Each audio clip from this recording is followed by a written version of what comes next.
Olá a todos e todas, sejam muito bem-vindos a mais um episódio do Farmácia em Prosa, o podcast do Conselho Regional de Farmácia do Estado de Goiás. Eu sou Mayara da Costa, jornalista aqui do CRFGO, e vou estar acompanhando vocês em mais um bate-papo especial. Você sabia que 86% dos brasileiros tendem a se automedicar? Pois é, esse é um dado muito alarmante e vem de uma pesquisa realizada pelo Instituto de Ciência, Tecnologia e Qualidade, o ICTQ. Esse dado significa que 9 em cada 10 brasileiros se automedicam. E isso é muito sério. Por esse motivo, e por conta desse grande problema, a Organização Mundial da Saúde, a OMS, calcula que mais de 50% de todos os medicamentos são prescritos, dispensados ou vendidos de forma inadequada.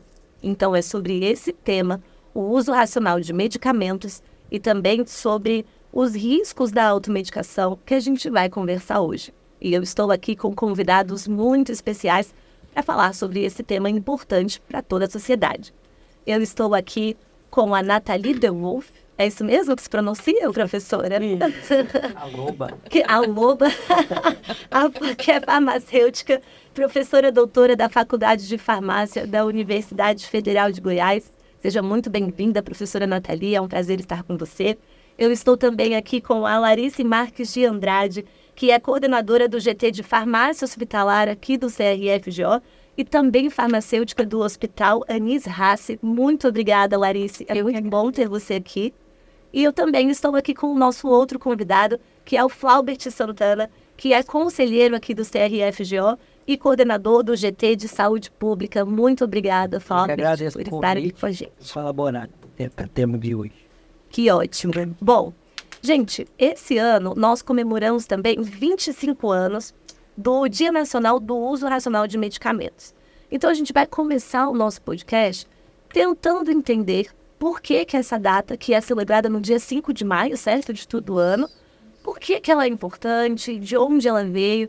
E olha só, eu estou aqui com duas pessoas muito importantes nesse processo, né? A gente está aqui com a fundadora também dessa campanha, que é a professora Nathalie. Flaubert também participou, né, nessa questão da origem da campanha, vivenciou esse momento histórico.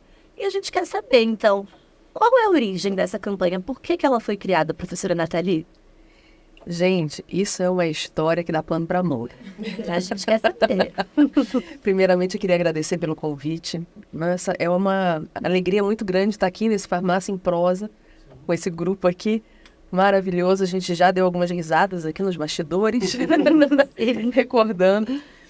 Porque, assim, trazer essa história 25 anos atrás, quando surgiu, na década de 90, a gente vivia um cenário em que tinha várias situações que nos levavam a esse incômodo, né? A gente está olhando hoje toda essa problemática, mas lá a gente também tinha e vivia, né? Então a gente estava na graduação, né, Flaubert? E tinham várias situações, por exemplo, a gente vai lembrar aí a história da pílula de farinha, da uma falsificação de medicamentos. Para quem não ouviu, né, sobre essa história, vale a pena buscar, que eram pílulas anticoncepcionais que saíram sem o princípio ativo. Então, se a gente pensa isso para consequência da vida de uma pessoa, né? Então, ela se programa para não ter filhos e, de repente, por causa de um problema aí com o medicamento, então ela vai lá e engravida. Mas tinha outras situações, né? Projetos de lei que tiravam a obrigatoriedade do farmacêutico numa drogaria. Né? Tinha essa proposta. A própria ausência do farmacêutico também, na época dos assinacêuticos, né? Farmacêuticos não tinham quantidade suficiente ou até mesmo não tinha a presença dele permanente ali nas drogarias e farmácias, né? Para orientar bem a população. Isso, só um minuto, a gente está falando disso em que ano? Década de 90. A década de 90. Então, prestem atenção nessa informação. Então, essa ideia surgiu porque estavam tendo muitos problemas na sociedade em relação ao uso de medicamentos incorretos. Problemas e também, naquela época, a gente tinha várias discussões e temas que estavam chegando ao Brasil.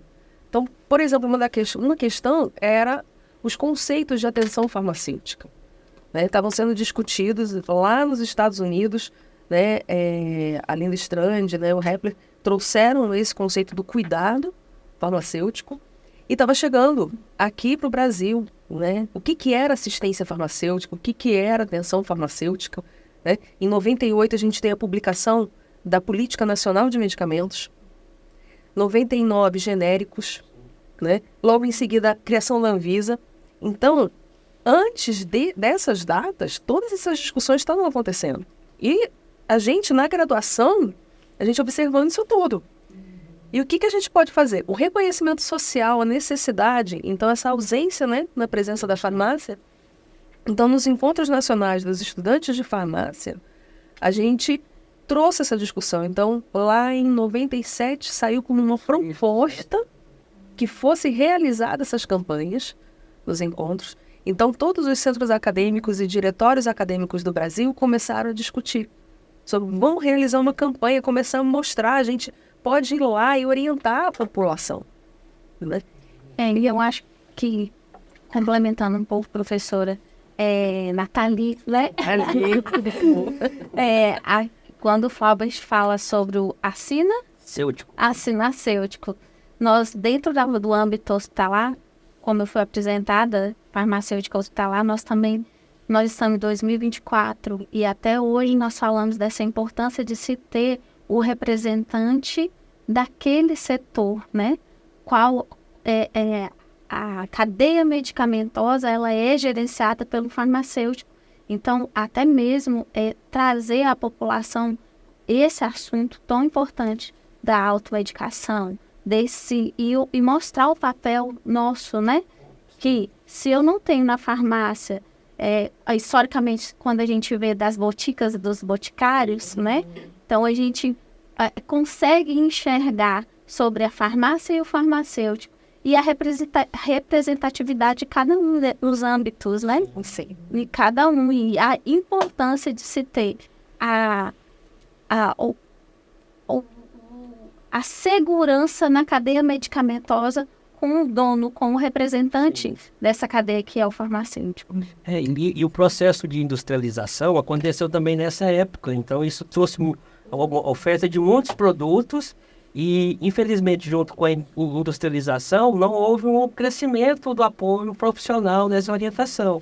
Então, o profissional farmacêutico e o profissional que orienta, que informa, que educa sobre o medicamento, ele não acompanhou esse avanço. Então, você tinha disponibilidade de muito de medicamentos e, consequentemente, não tinha ali um apoio profissional, né, para dar, igual a colega Larissa falou, né, dar aquele apoio no final da cadeia do uso de medicamento. Com isso, culminou toda essa problemática que o movimento estudantil de farmácia, o MEF, né, na época, batalhou, a gente vê nessa dificuldade, trouxe como uma proposta que depois foi abraçada aí pelas entidades representativas, né?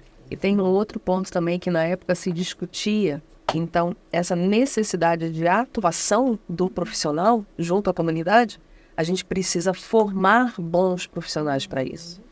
E naquela época também a gente estava discutindo as diretrizes curriculares nacionais, que depois foram aprovadas, né, em 2002. Então, a gente tinha muitas questões que fervilhavam. E os estudantes lá, assim, alucinados, queriam mostrar. O próprio concurso de aconselhamento farmacêutico, né? Que tinha durante os encontros nacionais dos estudantes de farmácia, o ENEF. Então, o movimento estudantil incentivava os farmacêuticos a irem para a parte clínica, vamos abraçar o medicamento e orientar o uso correto desse medicamento. E essa informação que vocês estão dando aí para o pessoal de casa, ela é muito importante para que as pessoas possam entender também. Então, olha de onde que veio essa questão de se resolver ou tentar resolver uma problemática muito grande, né? Tentar ter essas soluções, e nasceu do âmbito universitário. Ou seja, veio ali de estudantes, né, da área da farmácia, de pessoas ali que estavam vendo que a sociedade estava enfrentando um grande problema e criou-se aí uma campanha que veio para ficar. Afinal, como eu comentei aqui no início do nosso podcast, são 25 anos. E isso entra uma outra questão que eu acho interessante também de vocês comentarem comigo e para o pessoal de casa entender, é que se existe uma campanha que ela precisa ser colocada para a sociedade, que ela precisa ser orientada para as pessoas, então é porque é algo realmente que não está ainda questão na prática, né? Não é algo que não está tão difundido, que é essa questão dos riscos da automedicação, que a gente vai falar um pouquinho mais daqui para frente. Mas eu queria agora ouvir de cada um de vocês qual é a opinião de vocês em relação à importância de uma campanha dessa. Vou dar um dado, por exemplo, para o pessoal aí de casa. Esse ano, todos os conselhos do Brasil, né, os conselhos de farmácia, se reuniram para fazer uma campanha maior em relação ao uso racional de medicamentos. Então, sedes e pontos estratégicos, pontos turísticos aqui de Goiânia, de outras cidades, né, o Cristo Redentor, no Rio de Janeiro, foram iluminados pela cor azul, justamente para trazer para a sociedade essa atenção, né, que é uma forma da gente chamar a atenção das pessoas, né, para que elas se conscientizem e saibam que não dá para usar medicamentos de qualquer forma. Então, eu gostaria de ouvir de cada um de vocês isso. Por que uma campanha com essa tamanha grandiosidade, pelo que eu vi aqui de vocês, foi crescendo, né, a cada ano que passa? Por que ela é tão importante de ser mantida, né? É mais pela questão mesmo da sociedade, que talvez ainda não tenha informações suficientes, ou dos profissionais? O que vocês acham? Qual a opinião de vocês sobre isso? Pode começar quem quiser, por favor. Eu acho que isso é uma questão tão interessante quando você traz, Mayara, porque assim, a gente vê que existe uma necessidade constante de orientação, né? Então, por cada cenário que a gente passa, a gente sempre vai ter desafios a ser trabalhado, né? E são questões culturais que a gente precisa trazer e mudar. Isso não muda de uma hora para outra, né? Então, quando a gente estava lá trabalhando, na década de 90, para essas orientações, a gente tinha uma realidade, né, da falta do farmacêutico ali presente, né? Mas as dúvidas sobre a utilização do medicamento, ela sempre vai acontecer, né? E a gente sabe, até quando a gente começa a trabalhar com as pesquisas de adesão, né, à farmacoterapia, que uma questão que é extremamente importante é o estímulo constante para a utilização.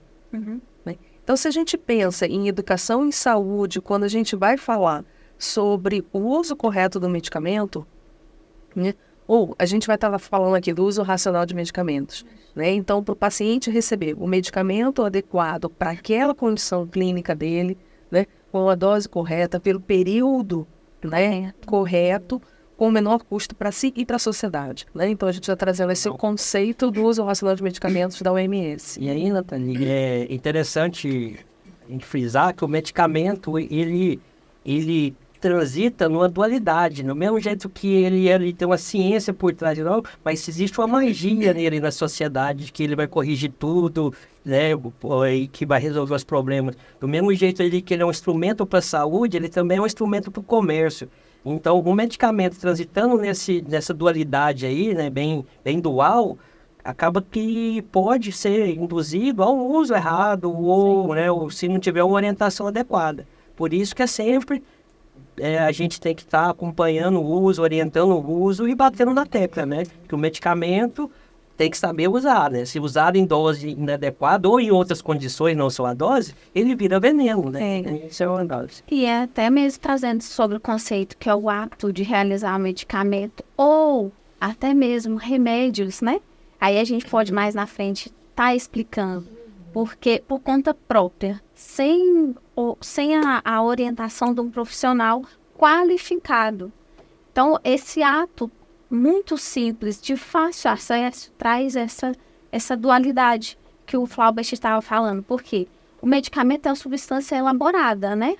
É estudada. Então, ela tem dose, ela tem posologia certa, ela tem um acompanhamento farmacoterapêutico para ver sobre a adesão, porque tem reações adversas. Diferente do remédio. O remédio vem o próprio chá, né? Que é muito próximo de qualquer um de dentro de casa. Chá é receita de vó, né? Garrafada é receita de vó. Só que aí a gente não tem a dose certa, que ele sai da dose efetiva para a dose tóxica. É um dos fatores que leva tão risco dentro de casa para a população. Então, quando a gente traz em cima do conceito da automedicação que é o ato de usar uma substância, seja ela elaborada ou não, eu tenho combinando junto essa dualidade que traz esse perigo tão grande que ele tira daquilo que era para fazer benefício e traz um malefício. Muitas vezes a pessoa tem o contato com o princípio ativo com doses muito altas, que culmina em resultados bem negativos, com resultados que muitas vezes são irreversíveis, ou a gente pode até falar de óbito, né, gente? Que infelizmente isso acontece. Existe a famosa frase, né? Alguns da população até usam, falam assim, o medicamento, mas se não curar também não mata, né? Mas na verdade não mata. O que é natural não faz mal. Mal. Então isso é uma cultura que precisa ser Lembrei da minha orientada. lembrei de aula, professora. O que é natural não faz mal, faz mal. Mãe, cuidado com esse chá. Lá em casa todo mundo tem cuidado com o chá. Porque a gente não sabe a dose dele. Inclusive, os próprios chás podem interferir até no efeito de medicamentos. Que são potenciais interações medicamentosas que a gente pode identificar. E olha só, isso a gente está falando são questões culturais que a gente enfrenta aqui no nosso país. Sim. E são questões que a gente tem aí permanentes. Mas em cada período a gente tem desafios que surgem que a gente também precisa intervir, né? Então, por exemplo, lá a gente estava falando, surgiu a política de genéricos, a gente precisava explicar para a população o que é. A gente passou por uma pandemia em que surgiram várias dúvidas, a gente tinha várias fake news em que a gente precisava trazer essas orientações. Então, as campanhas, quando a gente fala a importância dela, a gente tem a importância que é constante, com todas essas dúvidas, essas orientações, as questões culturais que estão aí. Mas ela Agora, e toda vez ela é contextualizada, né? Sempre tem esses desafios. E agora, por exemplo, essa do azul, principalmente pela tendência de que o uso de antimicrobianos, né, dos antibióticos, está cada vez mais restrito a achar um antibiótico que consiga ter efeito, né, em bactérias muito resistentes. Então, quem trabalha no hospital, a gente vê aí que às vezes a gente não está tendo opção para tratar determinados tipos de bactérias, que começa que na pandemia intensificou um pouco também nessa questão da resistência aos medicamentos, aos antibióticos, e a gente vê aí que tem essa conclusão. Nessa questão é interessante porque, assim, quando falta orientação para a população quanto a isso, eles acham que é um absurdo, né? A gente está controlando, por que eu não posso usar antes? Antigamente eu tinha acesso, Sim. eu podia ir comprar, por que eu não posso mais? E fica feliz quando consegue, né? Né? Se conseguir sair a prescrição, assim, não, a gente precisa mostrar. Então, a educação em saúde, quando a gente trabalha, a gente vai dizer aí que a gente vai trabalhar com o empoderamento do paciente para que ele entenda o que está acontecendo e principalmente também quais são as consequências. Sim. E aí, esse agora é um tema também que a gente deve entrar agora, que as pessoas de casa gostam muito, a gente recebe muito essas dúvidas também nas nossas redes sociais aqui do Conselho, que é justamente sobre, por que eu não posso me automedicar? Então, por exemplo, eu tenho uma dor de cabeça, né, ou tenho problemas para dormir, por que eu não posso fazer isso? E aí, lá no início, a gente comentou, inclusive, sobre os riscos, né, de você mesmo se automedicar, ou não, eu vou tomar aqui um chazinho para dor de cabeça, ou um chá para qualquer coisa que eu estou sentindo ali. Mas o que isso, de fato, implica na saúde da pessoa? Né? Então, assim, o Flaubert até adiantou um pouquinho, mas o que isso implica? Eu posso até vindo para cá, quando falou isso de riscos, né?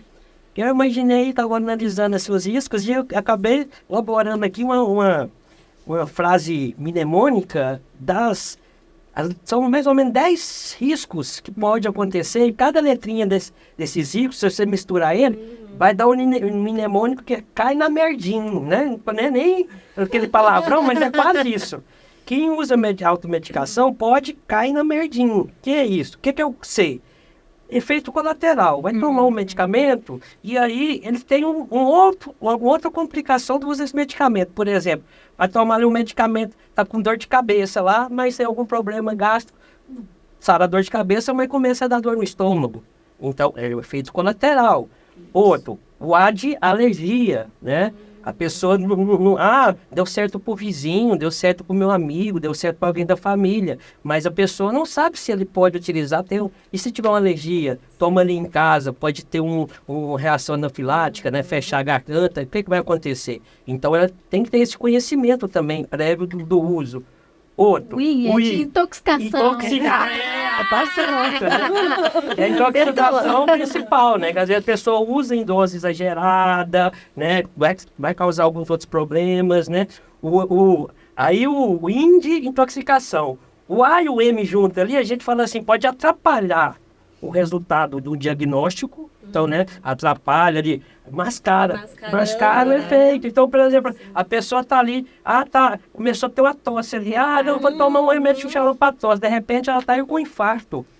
Professor também, né? Professor também. Por quê? Dá uma pausa bem aí nesse mascara, pode pra gente falar sobre Covid. Isso. Que a gente usou, então assim, Covid, vírus, usando antibiótico. Sim. Que mais? Corticoide antes do tempo, atrapalhar muito o diagnóstico, Que mais? O antiviral, que era o mais necessário e não se tinha, a gente deixou de usar, né? Mas o Covid, ele foi tratado muitas vezes com azitromicina. E a população médica e nós dessa área da saúde falando, não usem. Ivermectina, gente. O tanto de campanha também que a gente fez na área da comunicação, justamente para falar isso para as pessoas, né? Cuidado com a desinformação, cuidado com os fake news. Então, é algo muito complicado, mas continua. Vou terminar, então. Agora que eu vou entrar na merda, né? Porque aí, no A e no E, a gente fala uma coisa de atrapalhar o diagnóstico ou mascarar. No E, tem de exacerbar, de extrapolar o efeito. Então, às vezes, a pessoa tem uma contraindicação para aquele medicamento e toma. E aí acaba sem saber, né? Isso, né? É igual, por exemplo, a pessoa às vezes está lá com hemorragia, está com problema gástrico, e aí toma o anti-inflamatório, né? E aí começa a ter hemorragias. Ou a pessoa tem algum problema hemorrágico e toma anti-inflamatório, tô com dor, eu vou tomar dor muscular. De repente começa a sangrar por causa daquele anti-inflamatório que foi tomado de uma maneira inadequada, ou sem orientação profissional, né? Na realidade hospitalar, nós já recebemos vários pacientes, uso de paracetamol durante toda a vida, hepatite. E aí outra coisa, isso aí que eu entraria, mas nesse caso aqui, né, até o próprio cara tá de ressaca, no outro dia dor de cabeça, lá extrapolou, né, deu um choque no fígado, depois eu vou usar o paracetamol, Tilenol, 1 grama. De casa, né? que gosta de tomar cerveja com paracetamol, com medicamento, né, que acha ali que vai sarar. É uma coisinha, que é no supermercado, a pessoa pegar ali e orientar de tomar de maneira inadequada, né? Então o risco está aí. Estamos falando aqui de substâncias acessíveis, que pode estar ali na mão da população. O próprio xaropinho que a gente falou aqui, né? O paciente diabético, eu vou tomar a tosse, deve tomar um xarope. Xarope é rico em açúcar. A base é açúcar. Né? Então, assim, pode complicar o controle glicêmico, né? O outro do R, né, agora entrando na merdinha, o R de resistência. E nós estamos falando aqui dos antibióticos, né, de alguns medicamentos parasitários, como foi o uso da ivermectina durante o Covid, azitromicina, né? Então, hoje já fala assim em surto de piolhos, né? Tem alguns relatos aí que aí está tendo estudo para verificar se foi durante esse uso inadequado ou não, ou exacerbado da ivermectina com esses surtos, né? Aí, Cláudio, é um leque muito grande da resistência antimicrobiana e é preocupante. Eu trabalho na área hospitalar. Agora, há 4 dias atrás, nós tivemos a apresentação da população, da fauna do hospital, né?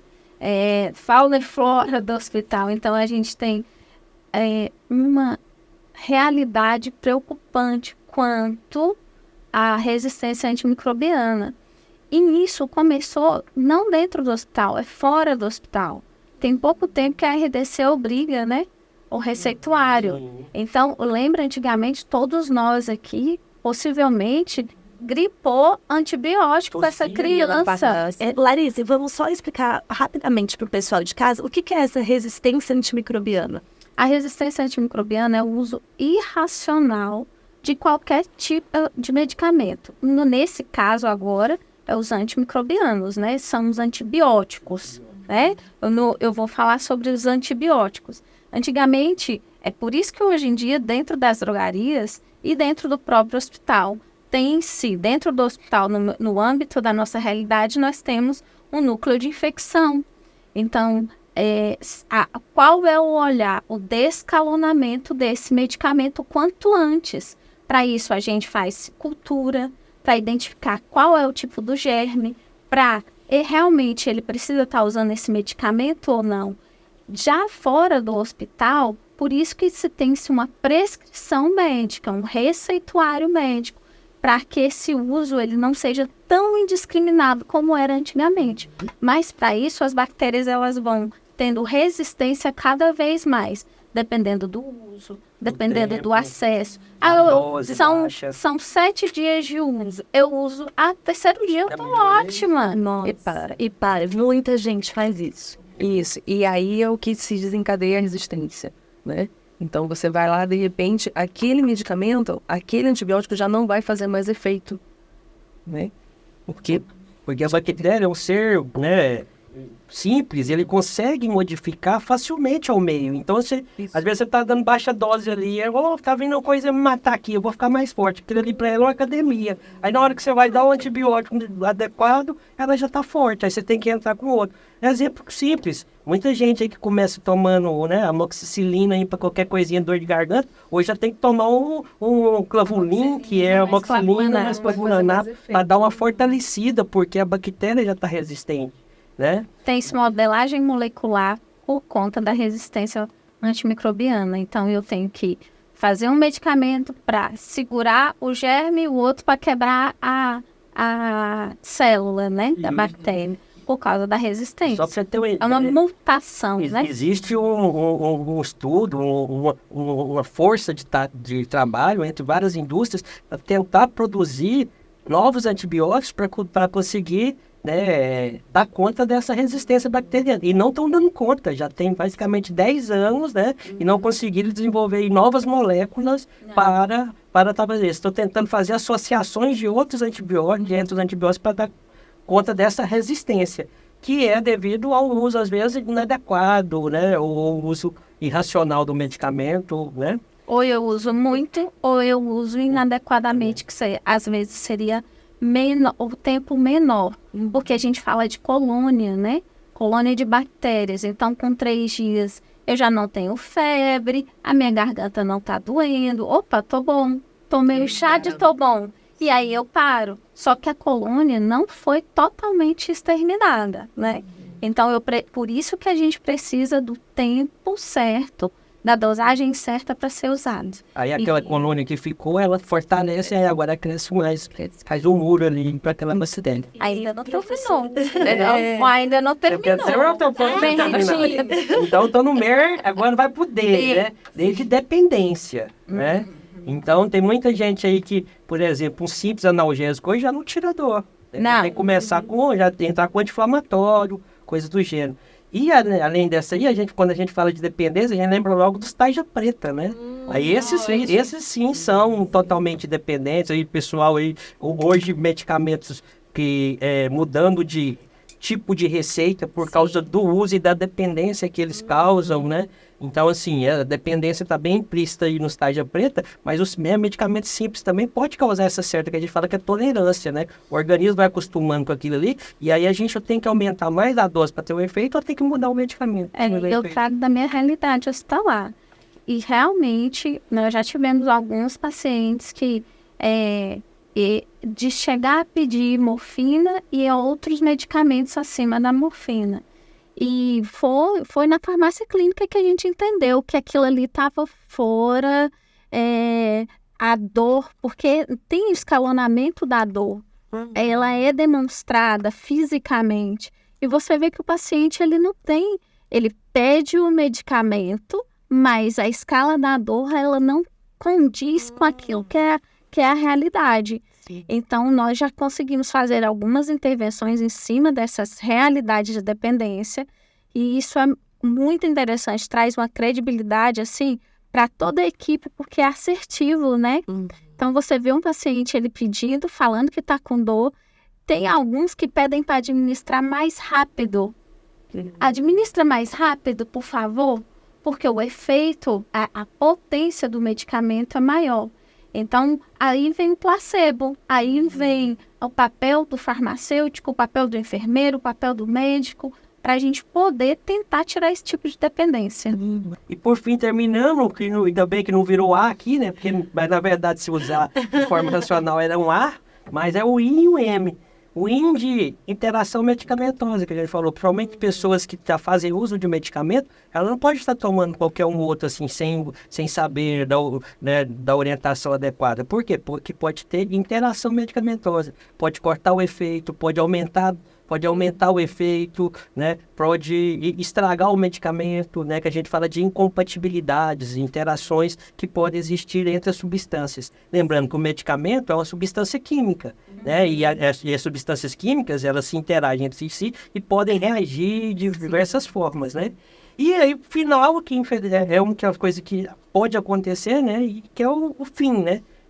Tudo de errado que você fez, de tomar um medicamento sem orientação de um profissional adequado, é a morte, né? Que aí é o top do erro do uso inadequado de medicamento. Então, quem usa medicamento cai na merda. Ninguém mais esquecer. A gente pode falar só um pouquinho dessa interação, só um pouquinho.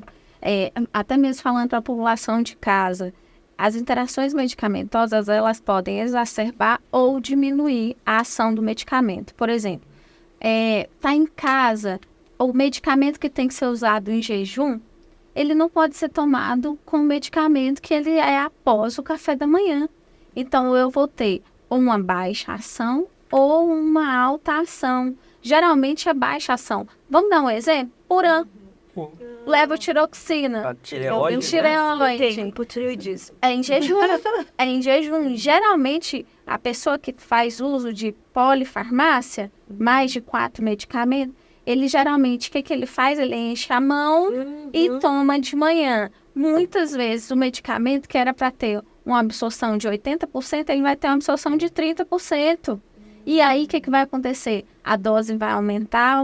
Quando a gente traz sobre a interação, eu levo tiroxina em jejum, 7 da manhã, 40 minutos depois, vai usar um pantoprazol, que possivelmente ele iria anular esse medicamento, porque ele precisa de caráter ácido.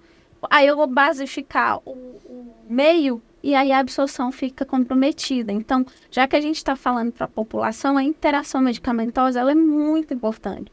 Tem muita gente que toma medicamento de caráter ácido e deita, dá refluxo, né? Isso também implica no acompanhamento farmacoterapêutico. O paciente não tem adesão, não vou tomar aquele medicamento, não, ele falta me matar. Muitas vezes, interação medicamentosa, ou então mesmo a simples forma de estar tomando o medicamento, já orientado. Estamos falando de uso racional, né? Sim. Pode complementar, professora. É porque eu estou vendo todas essas informações que vocês estão trazendo, Cláudia e Clarice, que são essenciais, e eu fico pensando que muitas vezes a população, quando vai à farmácia, né, que tem aquela visão de que o medicamento não tem problema, né, qualquer um que seja. Então, a gente trouxe o exemplo dos antimicrobianos, dos medicamentos controlados, dos tarjas pretas, né? Mas outros medicamentos, os medicamentos isentos de prescrição, que pela regulamentação, ele tem um risco menor. Ter um risco menor não quer dizer que não tenha risco. Isso é muito importante. Né? Porque são esses medicamentos que vêm se falando para ser vendidos em supermercado. Existem projetos de lei. E por que isso é um risco? Né? Olha quantos exemplos que foram colocados aqui. Né? Potenciais interações medicamentosas, o uso indiscriminado, às vezes, por um período longo, paracetamol, ele vai lá e compra. Né? Em aula, se tiver algum aluno aqui me ouvindo, ele vai vir assim, ai meu Deus, lá vem ela de novo com essa história. Né? Mas se a gente fala do Sorrisal, né? O Sorrisal tem o AS, o ácido acetilsalicílico, que é contraindicado em suspeita de dengue. quantas pessoas não têm esse conhecimento? Muito. Acho que é só para ressaca, né? Não interfere ali, né? Só com dengue e ressaca. Vou tomar um Florizal. Então, assim, são tantas questões em que a gente vê a importância do farmacêutico chegar e conversar, né? Aí- Então, a gente tem diferentes... Desculpa. Eu pensei que você tinha terminado. A gente tem diferentes níveis de risco, mas todos eles a gente precisa de orientação. Né? Seja ele ali individualizado, e por isso que a gente... Aí eu volto para a questão da importância das campanhas, né? Porque a gente traz esse momento de sensibilização, que essas informações sejam passadas. Por muito tempo, o pessoal fala assim, não, a gente não pode falar, porque senão a pessoa vai ter medo de utilizar o medicamento e não vai fazer o tratamento. Não, a gente precisa sim falar quais são os benefícios do tratamento para ele, mas também mostrar que não é assim. E mostrar os riscos. E, inclusive, professora Nathalie, pegando o seu gancho, você comentou uma coisa muito interessante desde o início da nossa conversa, que foi isso. A importância de estar sempre falando isso para a população, porque a gente tende a achar que uma vez feita uma campanha que já está sendo feita há 25 anos, ou porque a gente já falou no ano passado, ou porque já falamos no dia 5 de maio, pronto, já está resolvido. E não é, né? Então é o tempo inteiro. E aí, trazendo um caso pessoal aqui, só para exemplificar também para o pessoal de casa, com essa questão de medicamento, eu vou dar um testemunho particular, digamos aqui. A minha mãe recentemente começou com uma tosse, ficou muito mal, e eu falando, mãe, vai ao médico, porque ela já é uma pessoa idosa de 70 anos, e aí ela apareceu tomando um xarope, que era um corticoide, que alguém recomendou, foi um amigo. Não, eu já tomei isso aqui, porque é muito bom para gripe. O xarope, ela me mandou a foto, e eu, como trabalho no conselho, né, eu não sou farmacêutica, mas trabalho com muitos farmacêuticos, mandei a foto, falei, isso aqui, o que você acha? Não, fala para ela parar de tomar isso no mesmo dia, vai ao médico. Foi ao médico, fez exames, tudo, princípio de pneumonia. Né? Então, assim, teve que tratar com outros medicamentos, e ela estava tomando um medicamento que não era o correto, não tinha nada a ver. Ia mascarar, ia complicar, e na hora que fosse tratar já estava bem complicado. E aí a gente está tendo um boom, que é o que vocês até comentaram aqui, dessas resistências, né, a antimicrobianos e tudo mais. A gente está tendo um boom de pneumonias, de pessoas cada vez mais ruins assim no hospital. Acho que Larissa até pode comentar um pouquinho mais sobre isso. E muito devido a esse uso, que aí depois eu quero até que vocês comentem se o correto é a gente falar uso irracional ou uso incorreto de medicamentos, se há essa diferença em termos conceituais. Mas assim, que realmente a gente está vendo esse boom de pessoas estando ali piores por essas questões de pneumonias e outras doenças, por conta de medicamentos tomados de forma equivocadas, né? Ou porque, não, é uma tossezinha, é tranquilo, não, é uma dor de cabeça, eu vou... Essa percepção que você tem já foi feita até em estudos. Há alguns trabalhos que falam que tira em torno de 15% até 40% das internações nos pronto-socorros, UPAs, é devido ao uso incorreto do medicamento. Então, assim, há vários trabalhos que giram em torno disso, né? E a gente sabe, por causa desse cai no merdinho, vamos dizer assim, desses riscos que pode acontecer, que o medicamento acaba piorando ou complicando casos. E às vezes o pessoal acha que chega ali por causa aí do problema patológico que teve, mas foi o medicamento que pode ter desencadeado isso. Então, quando a gente começa a fazer cruzamento de dados, aí entra farmacovigilância, né? Notificação de reações adversas, que são ferramentas que a Anvisa solicita aos profissionais de saúde para fazer, e que nós farmacêuticos também, né, utilizamos, nós conseguimos cruzar esses dados e ver que cada vez, né, o medicamento está bem presente lá. E só para concluir aqui essa questão, dentre as intoxicações, quando a gente fala de intoxicações, os medicamentos intoxicam mais do que os agrotóxicos. Né? Por quê? Porque agrotóxico o pessoal já sabe que ali já tem é veneno, tem uma caveirinha ali, opa, né? Então, quando a pessoa usa com outra finalidade. Mas ninguém chega perto, agora o medicamento não é para saúde, então eu vou tomar. Então, dados do Cinetox, né, que é de dados de Sistema Nacional de Intoxicações, trazem lá, os medicamentos são os primeiros itens da classe do que mais intoxicam. E pior ainda, dentre os medicamentos, o que intoxica mais não é os controlados, não é os tarja preta, né? Porque ele tem um controle, tem uma receita. São, Natália, o que você falou, são os ANIs, anti-inflamatórios não esteroidais. Esses que a gente coloca ali, vamos deixar ali, vamos pegar e usar de qualquer forma. Tem um risco menor? Tem, mas quando tem esse risco menor, é um risco controlado. E aí, quando você não controla esse risco, ele acaba sendo uma ferramenta, acaba sendo um veneno. E aí, aqui a gente fala dessas campanhas, e essas campanhas servem, não é para você falar, então só tem que ser sempre um profissional, é sempre um profissional. Não, a gente quer dar a autonomia para o paciente ter um autocuidado, mas que tem um autocuidado responsável. Ele tem que saber como utilizar da forma correta, na dose correta, no tempo correto, para a patologia correta. E o farmacêutico é a na melhor pessoa dúvida, para essa isso. Aí orientação. o farmacêutico é o que detém esse conhecimento sobre todo o medicamento. Então, quando a gente fala de automedicação, é quando uma pessoa faz sem a orientação de um profissional responsável, né? Que nesse caso, né, tem uma prescrição que é do médico, que faz o diagnóstico, passa o medicamento, e o farmacêutico é o profissional. A gente fala do medicamento, mas na verdade é do usuário do medicamento. A gente tenta orientar e capacitar esse usuário do medicamento a usar esse medicamento de forma adequada. Mostrar para ele ali, existe um risco, mas esse risco é seguro se você tomar dentro dessas condições. Sim, exato. Eu vi que a Larissa e a Natália estão loucas para falar, então vamos lá, professora. Eu não pegando esse gancho na fala do Flaubert, né? E também da Larissa, que ela trouxe a questão da farmácia clínica no âmbito hospitalar, mas também na farmácia comunitária, ali, a gente pode gerir essa questão, né? Quando eles chegam com essas demandas, muitas vezes, primeiro local que o paciente vai, que o indivíduo vai com uma dúvida, é na farmácia. E aí o farmacêutico capacitado, podendo fazer ali a entrevista com essa pessoa, para fazer orientação, fazendo uma boa anamnese, ele vai poder, inclusive, fazer uma triagem. Para identificar se é um problema de saúde autolimitado, que ele consegue gerir ali e dar essa orientação, fazer essa análise toda que está sendo colocada aqui, ou não. É uma situação que ele realmente precisa ser encaminhado para o médico, né? Esse é o papel do farmacêutico, atuando junto com a comunidade ali, visando a saúde do indivíduo, né? Quando a gente tem toda essa preocupação, muitas vezes o pessoal pensa, isso daí eles estão querendo proteger o mercado deles, né?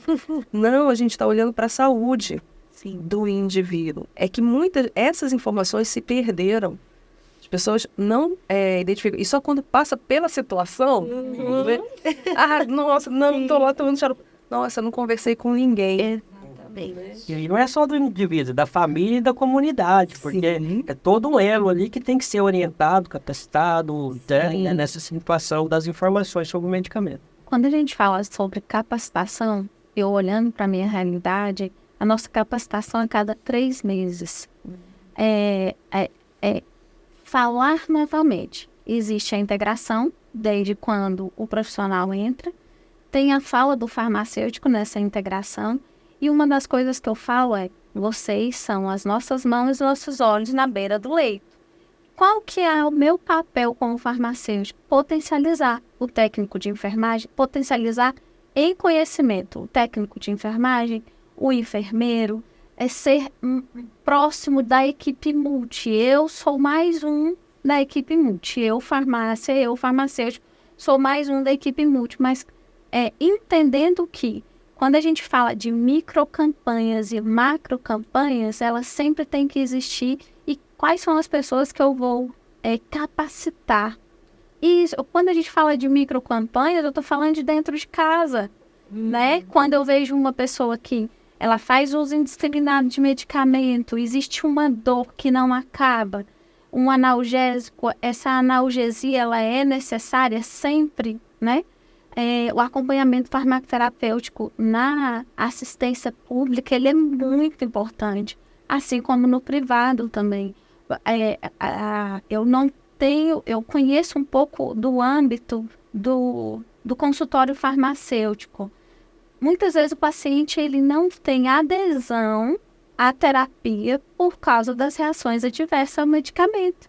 porque ele passou mal, porque ele deu dor no estômago, porque ele ficou tonto. Mas isso daí são educações continuadas que precisam ser passadas, tanto para o paciente quanto para quem está próximo, né? Então, eu acho que o uso irracional, que é o uso indiscriminado, que existe diferença. O uso indiscriminado é o uso de um monte de medicamento ao mesmo tempo, concomitantemente, que é ao mesmo tempo. O uso irracional é o uso sempre o mesmo medicamento, mas com sem orientação adequada. Então, sem razão, né? Sem razão. Então, cada vez mais que eu potencializo as pessoas que estão nessa cadeia para chegar ao paciente, eu consigo trazer mais segurança, sabendo do fator de cada um. Aí, Larissa, só pegando um gancho e reforçando o que a Nathalie sempre fala aqui, por que 25 anos e batendo na mesma tecla? Não é a mesma tecla, é contextos diferentes, dependendo da necessidade. Mas é por causa disso, você tem um momento de fazer uma educação do paciente que você está cuidando ali, da família, da comunidade, e as campanhas servem para fazer uma educação da sociedade. Então, esse é o papel também das campanhas, né? Então, a gente não pode só direcionar para aquele nosso micro ali e salvar só aqueles, porque isso vai repercutir de um modo geral na saúde pública. Sim. Então, as campanhas transgridem, né? Ou dá voz a essas educações, educação continuada, a educação em saúde que a gente faz, com os nossos pacientes, com as famílias, com os profissionais de saúde. E aí a sociedade também precisa, porque aqueles ali estão fazendo uso, então precisa sim de uma atenção mais adequada. Mas tem aqueles que podem ser futuros, né, cair da merdinha, então a gente evita, né? Sim. É verdade. Inclusive, falando de campanha, o nosso tempo está se acabando, infelizmente, mas a gente ainda tem um tempinho aí para falar sobre isso. Recentemente, a lei número 14.912, né, de 13 de julho de 2024, foi publicada e ela altera a lei número 8.080, que é a Lei Orgânica da Saúde, e eu trouxe aqui um pedacinho que diz assim: os gestores do SUS, em todas as esferas, realizarão campanhas permanentes de conscientização contra a automedicação. E eu acho que isso fecha muito, né, porque engloba tudo que a gente vem conversando desde o início do nosso podcast. Então, que essa orientação ela é contínua, que essa questão de educar a população, de ensinar, de informar, ela é contínua. Mas eu queria até que vocês comentassem um pouquinho com a gente sobre a importância dessa lei, né? Na saúde pública mesmo, você pode trazer nessa questão da questão privada, a professora Nathalie, nessa questão de ensinar os jovens farmacêuticos, né, que vão aí atuar, também o Faubert, que também é professor. Mas, então, essa lei que ela veio aí para ficar foi também nessa percepção, né, de que os gestores, nosso governo, enfim, percebeu que é, sim, importantíssimo manter campanhas de orientação sempre, né? E não só no dia 5 de maio. Sim. A gente tem, eu só comentar um pouquinho do dia 5 de maio mesmo. Por favor. Né? Que é muito interessante que ela foi uma data democraticamente escolhida pelo movimento estudantil. Né? Todo mundo vira assim, gente, o que aconteceu no dia 5 de maio? Né? Teve alguma coisa, porque geralmente a gente relaciona alguma catástrofe, algum problema assim, sim. Né? No nosso caso, não. O dia 5 de maio foi quando a gente, em plenária do movimento estudantil, a gente verificou qual seria o melhor dia para todos os centros acadêmicos e diretórios acadêmicos do Brasil realizar a campanha no mesmo dia. Para quê? Para ganhar visibilidade, né? Os estudantes no Brasil inteiro fazendo essa campanha. E foi definido dia 5 de maio. Interessante. Olha aí, você de casa que achou que algo ruim aconteceu. Não, é uma data democrática, foi o melhor para todos, né? Então, e essa data foi se caracterizando, e na plenária final, que inclusive foi de um UNF aqui em Goiânia, né? Na época, exato, na organização. Bem novinhos, né? Pouquinhos ainda. Eu sei que eu nem sonhava aí quando eu fui morar aqui em Goiânia. Gostou tanto. A gente definiu que seria todo dia 5 de maio, para ter esse marco. Então, hoje, ver que há esse reconhecimento, né? Então, todas as entidades, né? Desde o início, a gente teve muito apoio do Conselho, da Federação, né? Dos farmacêuticos, ganha esse reconhecimento há 25 anos, dia 5 de maio, ser realizado. E agora, a gente tem também, ganha força esse movimento com essa lei, por quê? Para ver que a gente precisa fazer. Né?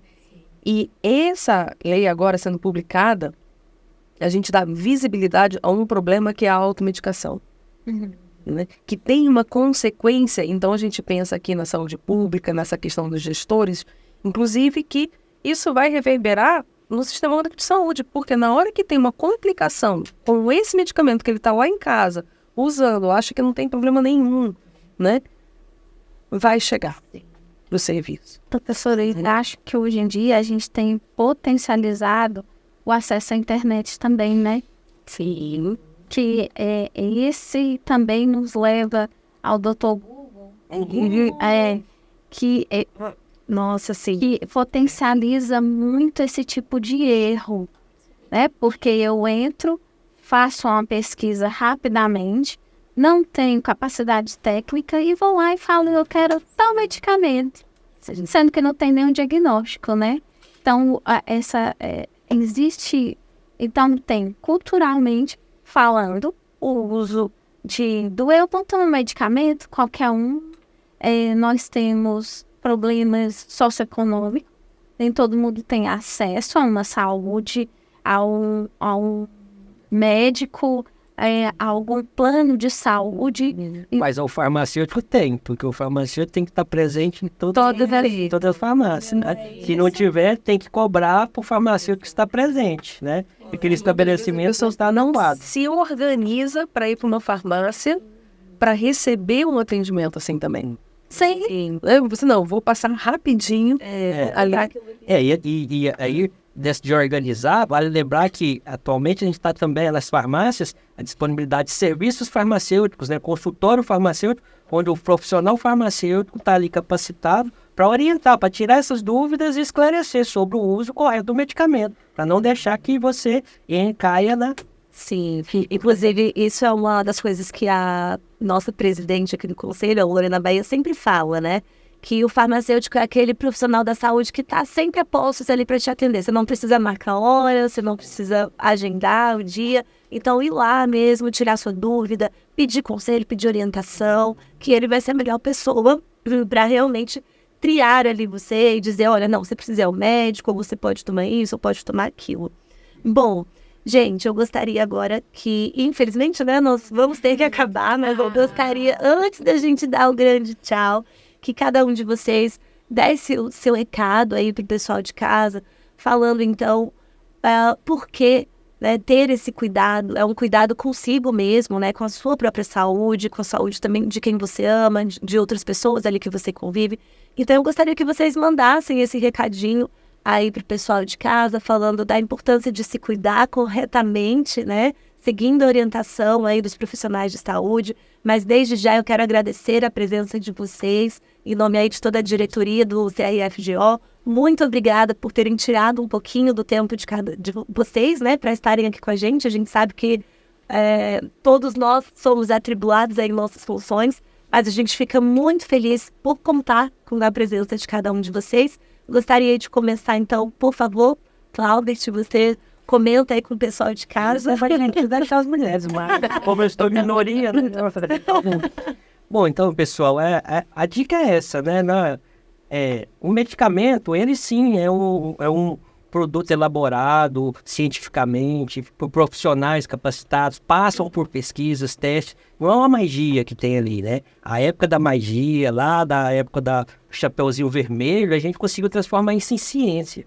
Porém, essa ciência, existe alguns controles, alguns riscos inerentes do uso dessa substância. E somente um profissional capacitado, né, no caso médico, farmacêutico, vai ser capaz de orientar quais são esses riscos, quais são esses limites. Eu sou toxicologista também, né?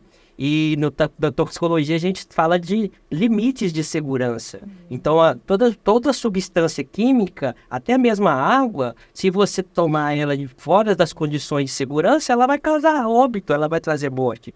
Então, o medicamento, mais do que Nunca. É uma substância extremamente limitada, né? Cheia dos controles ali. E aí, quem é o profissional que vai saber desses controles é o profissional farmacêutico, né? Ou outros profissionais capacitados. Então, quando for tomar um medicamento, oriente-se com um profissional, né? Tire a dúvida com o profissional. Não é o vizinho, não é o que é bom para um, não é bom para você, né? Então, a gente tem que ter isso em mente, né? Oriente-se sempre com o seu médico e com o seu farmacêutico. Tenha seu farmacêutico de confiança, que você só vai ter sucesso e ser feliz, né? Na saúde. É isso aí. Muito obrigada, Flaubert. Professora Nathalie, por favor. Eu que agradeço o convite. Foi muito agradável estar aqui com vocês conversando. E eu reforço, né, essa fala que o Flaubert trouxe desse cuidado, né? A saúde é um bem precioso que cada um tem. A gente sabe que a gente está numa sociedade que é muito corrida, a gente tem demandas imensas, né? Necessidades, contextos diferentes. Então, sempre que houver uma necessidade, busque o apoio. Muitas vezes eu também escuto que às vezes as pessoas ficam com receio, né? Aí eu vou atrapalhar. Não, ele também tá trabalhando, tem tanta coisa. Você não. Exija seus direitos. É um direito seu receber informação sobre o produto que você está adquirindo, que não é apenas um produto comercial, ele é um insumo de saúde, esse medicamento. Então, exija as informações. Exija isso do seu farmacêutico de confiança, né, o farmacêutico da família, quem for. Mas você não está incomodando.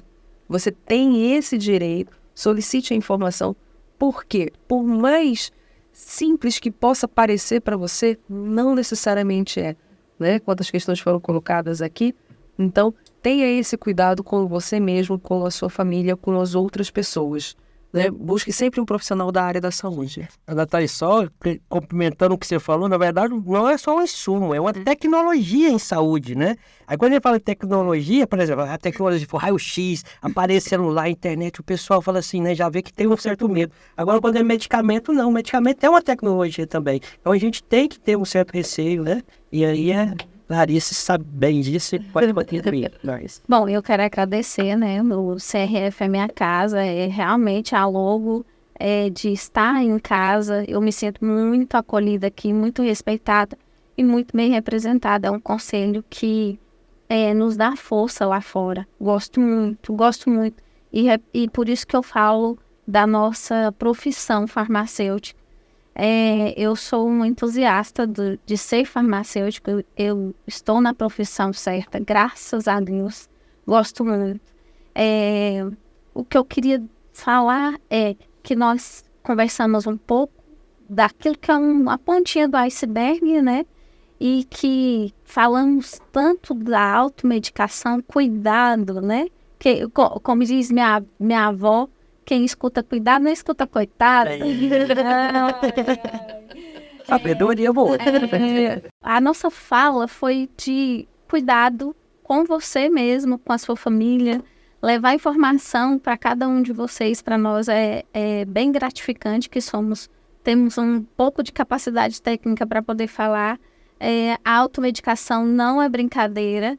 Nós podemos falar um pouquinho daquilo que é malefício também. Dia 5 de maio, não vou esquecer dessa data, professora. Eu já gosto do mês de maio, que remete às mães, a todas as mães. Que são cuidadoras. São farmacêuticas, muitas vezes, mas muito cuidado. Automedicação é cuidado, amor, ter um pouco mais de controle sobre isso. É muito fácil acesso, mas também a gente tem conhecimento para poder fazer as melhores escolhas. Muito obrigada mesmo. Muito obrigada mais uma vez, então, a todos vocês. Muito obrigada a você aí de casa que está nos acompanhando. Você pode ouvir esse podcast nas nossas redes sociais, ali no YouTube, também no nosso Spotify. É só colocar Conselho Regional de Farmácia do Estado de Goiás. Siga a gente também no Facebook, no Instagram. Mande mensagem, mande comentário, que a gente está aqui para atender vocês. Muito obrigada. Esse foi mais um podcast Farmácia em Prosa aqui do CRFGO. Tchau, tchau. Tchau, obrigada. Valeu.